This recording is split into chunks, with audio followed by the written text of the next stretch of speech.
जागते रहो, क्योंकि तुम ना तो वो दिन जानते हो और ना वो घड़ी।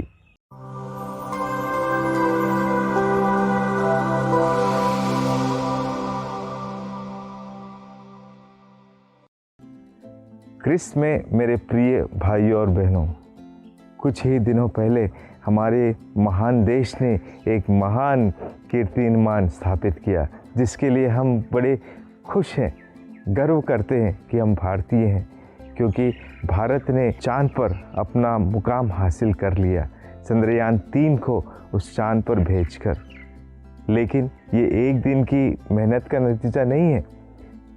जब से मनुष्य ने सोचा कि हम चांद पर किसी न किसी तरीके से ज्ञान प्राप्त करें, तो इस कार्य में जुट गया ताकि कैसे हम चंद्रयान को उस सतह तक पहुंचा सकें, और सफलता हमारे हाथ लगी।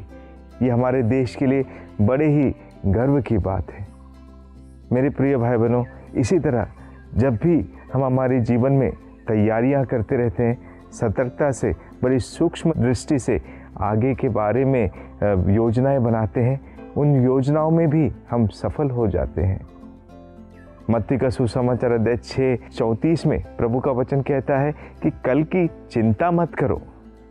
वचन ये नहीं कहता कि कल के लिए योजना मत बनाओ, लेकिन शायद कभी कभी हम उस वाक्य को कुछ अलग तरीके से व्याख्या करते हैं।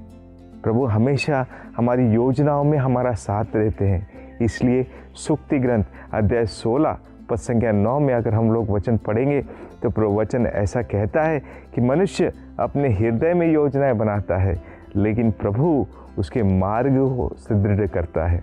यही प्रभु का कार्य हम सबों के लिए। तो योजनाएं हम सबों को हमारे जीवन में बनाना बहुत ज़रूरी है।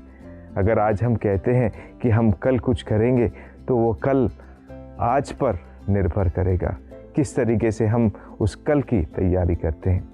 लेकिन अगर हम इस कल करने की बात करेंगे तो थोड़ा नकारात्मक रूप से भी आज की दुनिया सोचती है। इसलिए कबीर का दोहे हमें याद आते हैं। वे हमें याद दिलाते, कहते हैं, कल करे सो आज करे सो अब, प्रलय आ जाएगा करेगा कब। मेरे प्रिय भाई और बहनों, एक सुंदर दोहा है, कबीरदास जी द्वारा लिखा गया, लेकिन ये दोहा हमारे जीवन की सच्चाई को बताता है। आज काफ़ी नकारात्मक रूप में हम कल के बारे में सोचते हैं। अगर हम हमारे बचपन की ओर देखेंगे तो बचपन से हम बड़े होते हैं तो काफ़ी सारे सपने हम देखते हैं कि हम ये बनेंगे, हम वो बनेंगे, हम ऐसा करेंगे, हम वैसा करेंगे। लेकिन जैसे जैसे वही बच्चा 9वीं, 10वीं, 11वीं और 12वीं क्लास में पहुंचते हैं, उनसे पूछा जाए कल तुम क्या बनने वाले हो, तो उनके पास कोई शायद उत्तर नहीं होगा। ये हम सबों के ज़िंदगी में होता है। क्या हम आगे के बारे में सोचते नहीं? आज के दृष्टांत में, सुसमाचार में कुछ इसी तरीके का वर्णन किया गया है। 10 कुंवारियों के बारे में कहते हैं, उसमें से 5 मूर्ख थी और 5 विद्वान, जो पहले से ही अपनी कुप्पियों में तेल लेकर आई थी, क्योंकि वे जानती थी विवाह का समय है, शायद दूल्हा लेट आए या देरी हो जाए, इसलिए अपने साथ कुप्पियों में तेल भी लाती है। लेकिन जो ना समझती, वे ये नहीं करती। मेरे प्रिय भाई बहनों, इस दृष्टांत का सीधा वर्णन हमारी ज़िंदगी के साथ है कि हम कितने तैयार हैं अगर हमें प्रभु आज ही बुला ले। क्या मैं प्रभु के इस राज्य में पहुंचने के लिए आज भी तैयार हूं? क्या मेरी तैयारी, मेरे आध्यात्मिक जीवन की तैयारी, मेरी अच्छाई ज़िंदगी में इतनी है कि मैं स्वर्ग राज में प्रवेश कर सकूंगा?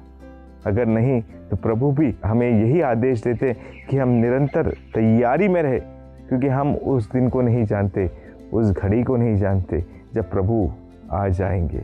इसलिए अपने जीवन को सजाना, संवारना, आगे की योजनाएं बनाना हमारा कर्तव्य है।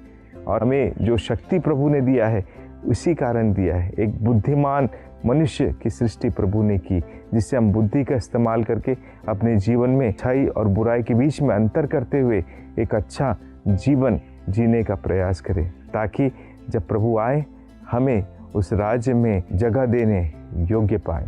तो क्या हम तैयार हैं? ये हमारे लिए एक चुनौती है, विशेषकर आज के इस युग में। आइए उन लोगों से हम प्रेरणा लें जो अपने जीवन में कभी कठिनाइयों से डरते नहीं, कभी चुनौतियों से डरते नहीं, और इसलिए हर समय वे योजना बनाते रहते हैं और वे प्रभु पर भरोसा करते हैं। आइए हम भी प्रभु पर भरोसा करें और उसके राज्य की आगमन के लिए तैयारी करते रहें। माता मरियम से हम निवेदन करें। आमीन।